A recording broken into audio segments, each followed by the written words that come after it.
Sa atong unang pagbasa sa katapusan niini, gibutang dinhi nga ang panimalay ni Jeroboam.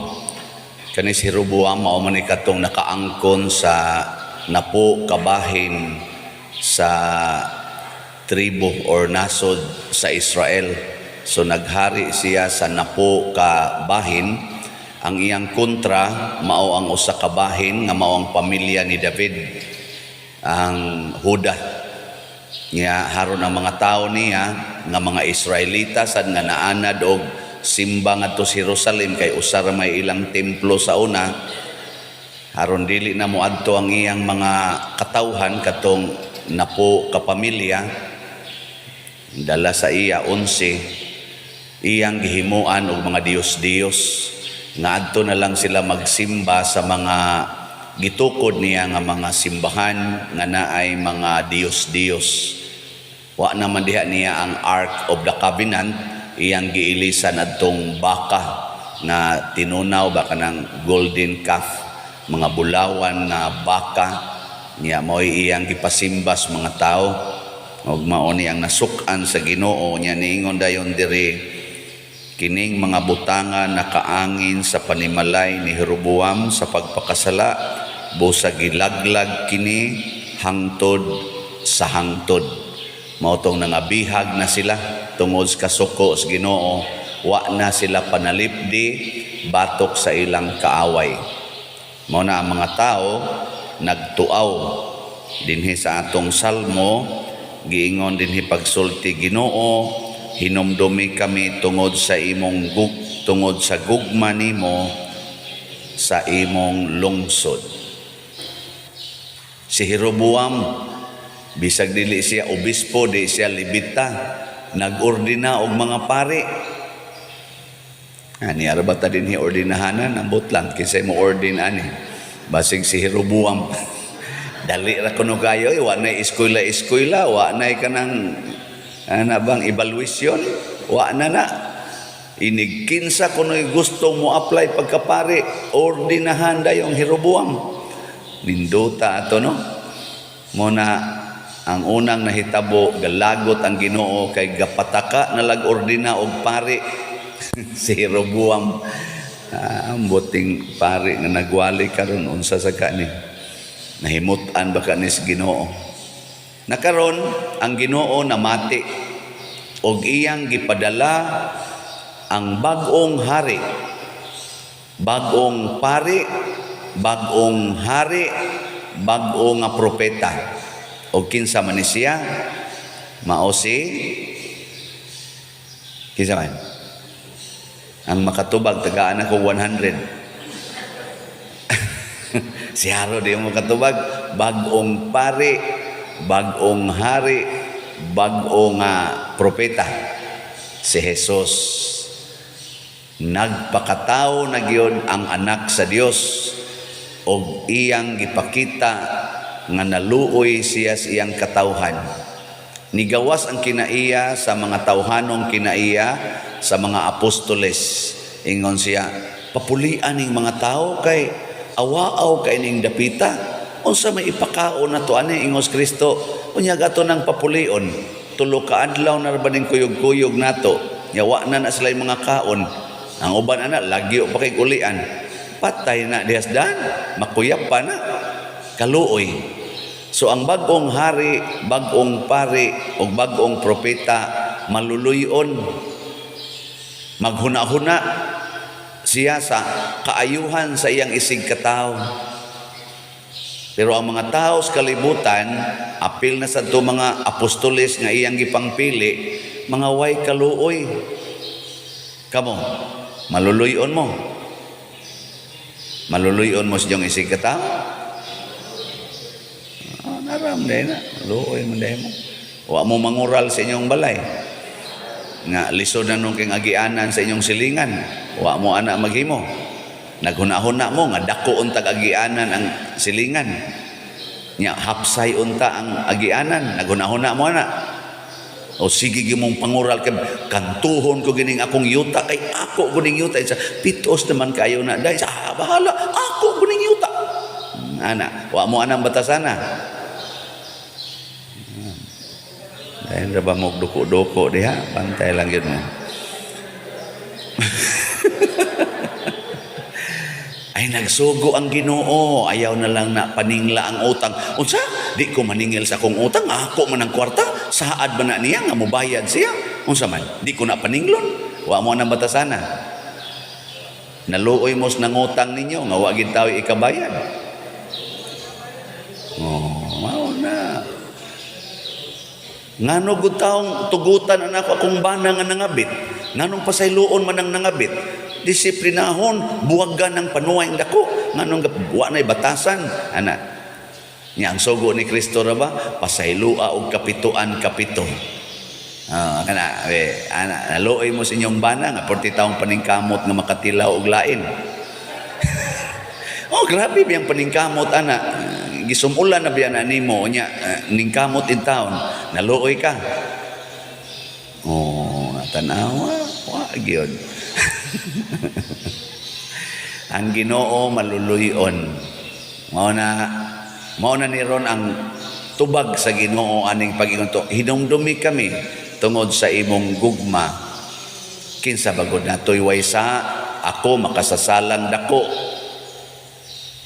Apil na to diri nga basa-basa og nagkanta-kanta diri. Utro sa to makasasala tong dagko.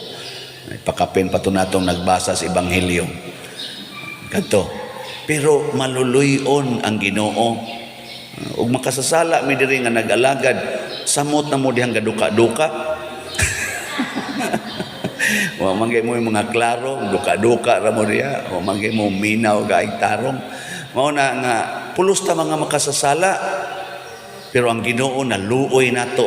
Mao nang unsay makaayo nato aron dili ta kuyapan diasdan sa atong panaw gihatag sa Ginoo. Ang panaw sa pagpauli kanang gitawag og pagpauli sa atong Pinoy-anan dinhis kalibutan gitawag ni dato og spiritual pilgrimage.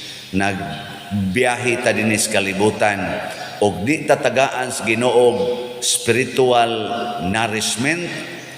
Mga matay ta dinhisdan, buntugon ta siyawa. O giunsa man ta pagbuntog sa yawa dinhi, iya tang tudluan nga anhi na lang ta dinhi, din ata mangadtog langit.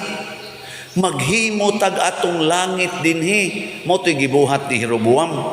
Ay namug adto sa Jerusalem. Ngano mo adto mamuan ang inyong templo? Anhi na lang ta dinhi, maghimo tag atong Ginoo.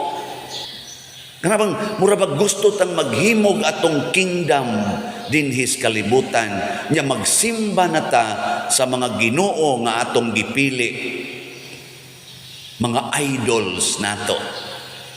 Mubtanang naay moari dire nya magsigig pa picture diha nang akong picture nas gawas. Kanabang akong smile sa ko diha ba? Wa bagi angay. Ada gawas ba? Nakapa-picture na mo ana? Wa no? Mao na inyong batasan. Pero na ay mga tagalaing lugar manganhi dinhi. Gahapon lang dinhi ni anhi. So perti nila diyang pa-picture. Gikan ko dito sa Manghilaw ba nagmisa. Pag-abot ako dihagin sila gapundok sila maayo. Pulos ra ba mga babae pero tanaw na ako noon arang-arang og naw nga nguban. Pero tiwasuno na sad.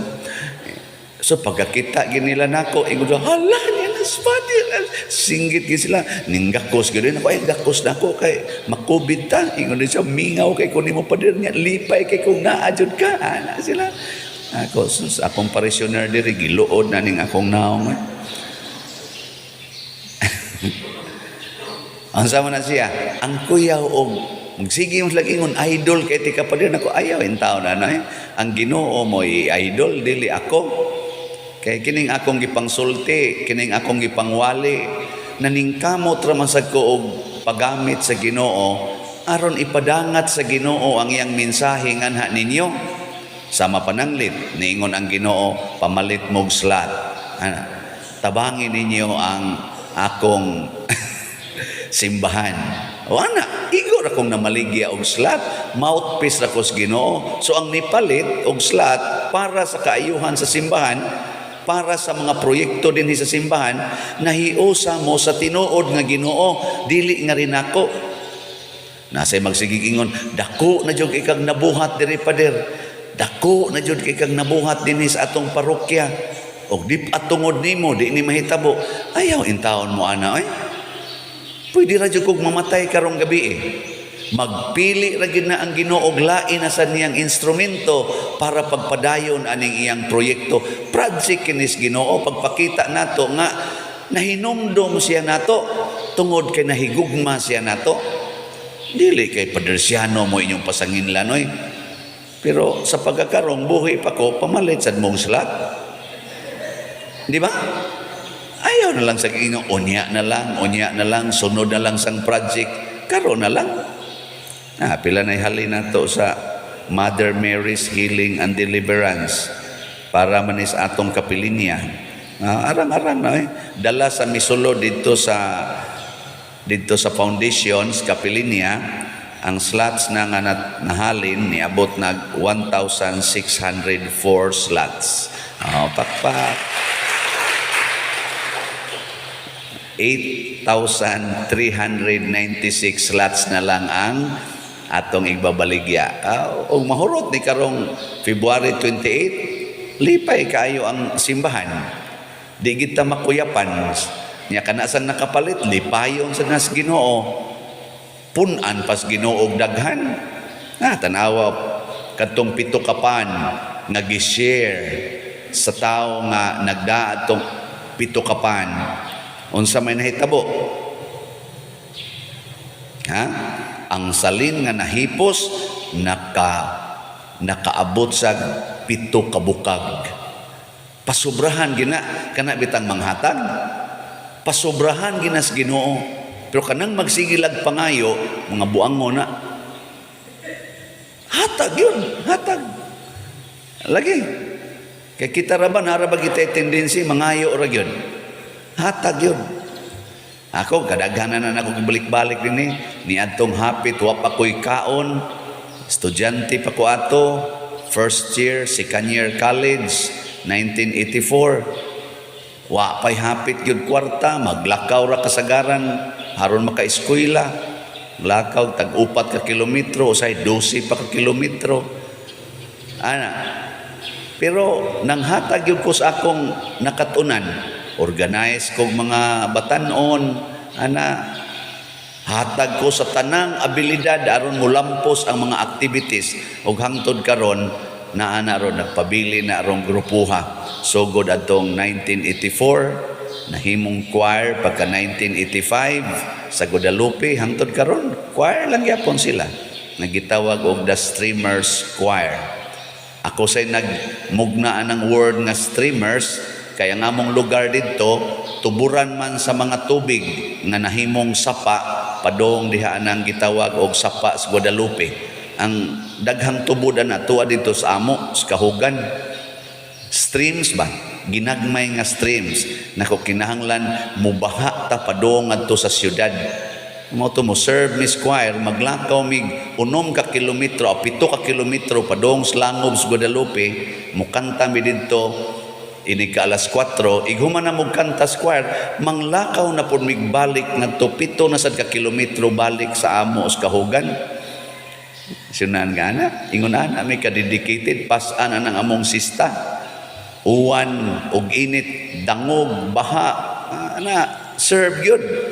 Tanawa karon ni baha yun, ning abot nga res liluan. Ni streams ba, no? Ni flow ang streams, ni abot sa liluan, karon nahimo ng slots. Unya ang mga slots ni flow sa gikan sa tibuok nasod sa kalibutan, daghang mga nasod padong na dire ni reklamo na gud ang Western Union, gi-block na ko nila kay scammer kuno ko. Pero mo ni ang streams sa grasya. Di ba? Ang Zoom kanang padadaan kwarta nga Zoom, giblock ko kay scammer kuno ko nako unsaon mag-inyo ni kalibutan man na mao man na ang judgments kalibutan, pero nagpabilin nga daghan ang nalipay, ang simbahan nalipay ni streams. Kaniadto hapit kuway kaon, karon ga sige na kog likay-likay sa kaon. Perting pagkaon daghan. Sa una daghan perting paita pangitag kwarta, lukdo anang perting bugata aron lang masuhulag 15 pesos, 20 pesos, ilakaw anang mga 3 ka kilometro kapin. Haron lang masuhulan og 20 pesos. Sudlot ng mata na to diag linukdo. Karon Jesus, dupa-dupa na lang, perting daghanang masakpan. Sobra 15 pesos di ba? Na siya. Nganong ning flow man ni siya? Sa ako lang ning experience nganong nahitabo man ni? Wa gyud koy huna-huna pagtigom og kwarta. Unsa man? Hatag yun. Muna empty gyud ko, wa ko'y kwarta. Ug naa man ko'y nahibiling jutay para sa na ipanghatag yapon sa uban nga nanginahanglan nga dili na lang ko gusto nga i-charge pa diri sa atong panudlanan sa parokya. Mao la sa kunuhan ay akong share personal kong muhatag, pero the rest hatag balik di gyud ko magkupot og kwarta. Ngano man ako ginanggi kondisyon lumalabay ra ko aning kalibutana. I am in pilgrimage sama sa mga apostoles, wa magtipig og kwarta sama ni Kristo, wa maghimog iyang kaugaringong balay, og mauna na ang makapabulahan sa atong isig katao. Mo na mangutana mo nganong naingon ani ni dinhing atong parokya tungod sa akong pagpamaligyag slots. Nanong namaligya man kog slots aron sad ko makaimbitar sa mga manggihatagong tao sa kalibutan nga mohatag nganhi sa simbahan ug ayuhon ko na paggamit nga dili nako binuangan. Bahala nagnay mo accuse nako pila kay gisod nimo sa imong bulsa pader. Ana may mo ingon ana. Ay, kay bawo na kos gimmick ninyong mga pari. Ako ay tanaw ko na ko na. Yan na sang yawan on ay. Wa gyud kahibaw sa kamatuoran ba. Si Kristo sa una ginganlan sa tug yawa, ginganlan sa tug Beelzebul. Ang mga apostoles gi-accuse mo sa tug, gipangpatay mo gito, gipanglansang sa cross. Kinsa man sad kong moreklamo aning mga buzzers, kaning mga madudahon, kining mga tao nga magsigig daot mismo din sa atong parokya, kusog yapon kay mudaot nako. Kinsa man sad kong moreklamo nga si Kristo mismo sa iyang yung mga silingan, giguroy man siya kay ihugon tas pangpang. Wa man siya tahura. Maagian yapon na nato, pero ayaw kahadlok. Sige yung hatag yun. Anha kita diha mo lambo. Una mamili tag mga politicians nga kusog bang hatag, dili magsigig padagko anang ilang mga balay, sigig panindot anang ilang mga mansions, ang ilang mga constituents 14 taong lisura sila dito dagko na kay mga balay. Mga buangon na mga politisyana, mga leader na nga liwat ni Jeroboam, no? Mapahimuslanon ganing sana sinasinahon anang kuan ba nang masinahon nana mo na ilingi ay mong tupad ina kusog ka manghatag sige na lingi ada na kusog ka manghatag sige katong kusog manghatag nindog ta